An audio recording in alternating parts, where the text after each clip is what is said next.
O tema foi muito interessante do ponto de vista de quem trabalha com essas evidências, porque, como a gente discutiu, para quem vive essas evidências, o negacionismo não faz muito sentido, mas ele existe. E ele existe como uma forma coordenada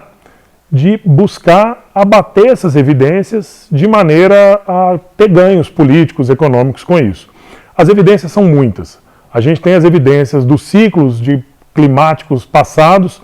eles existem de fato, são ciclos naturais, mas nada se compara ao que a gente vive e na velocidade que a gente vive hoje. O planeta está mais quente, o planeta ele oferece menos condições do que ofereceu há 10 mil anos, nos últimos 10 mil anos para a vida aqui no planeta. Os gases também de efeito estufa, e principalmente o gás carbônico,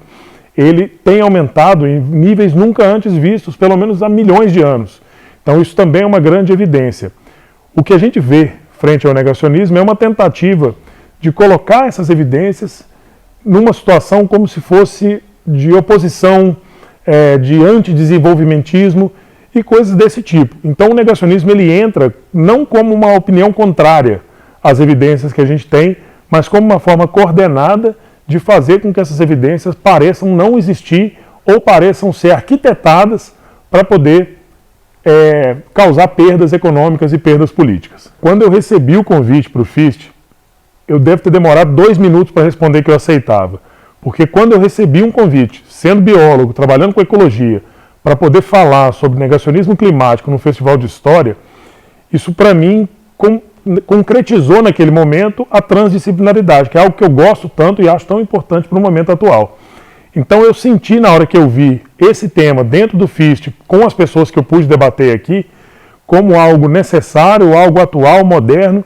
e que na verdade eu gostaria de poder fazer isso em cada aula que eu dou, e não só num evento. Então eu acho extremamente importante, e mais do que importante, extremamente necessário para o mundo atual. Como a gente debateu aqui, a questão das mudanças climáticas,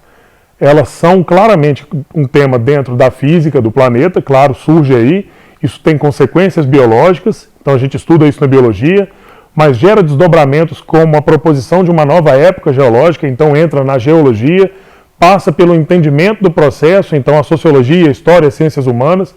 Sem esse conjunto de disciplinas, e mais do que o conjunto, sem o entrelaçamento disso, ou seja, a transdisciplinaridade,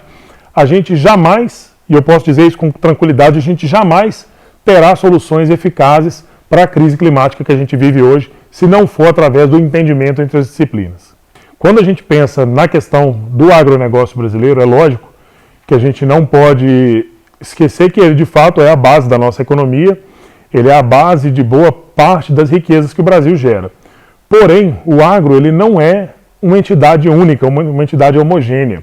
A gente tem desde grandes produtores de grandes monoculturas, pessoas que são donas de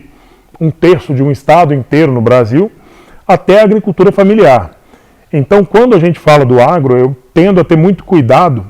em demonstrar que quando a gente fala do agro como uma ameaça climática, como um dos problemas para a questão climática global, a gente está falando desse agro numa escala, né, do agronegócio numa escala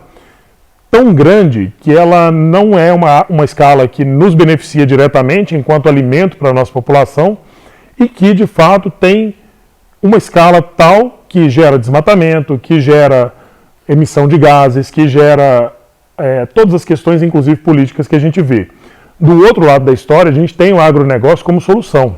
O agronegócio como produção de alimentos sustentável, produção de alimentos de origem principalmente orgânica, são parte da solução da crise global. Então a gente precisa sempre estar muito atento para tratar o agronegócio dentro da questão climática no seu devido lugar, como múltiplas formas de produzir alimentos e utilizar as melhores formas de produzir, alimentar a nossa população e, claro, produzir, né, as riquezas que o país precisa,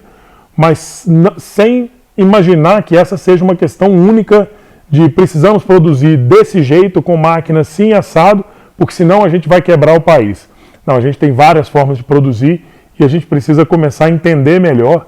quais são essas formas, né, como eu comentei na palestra, das soluções baseadas em natureza, que permitem que a gente tenha um agronegócio que colabore mais para a questão climática do que gere os problemas que a gente vê hoje.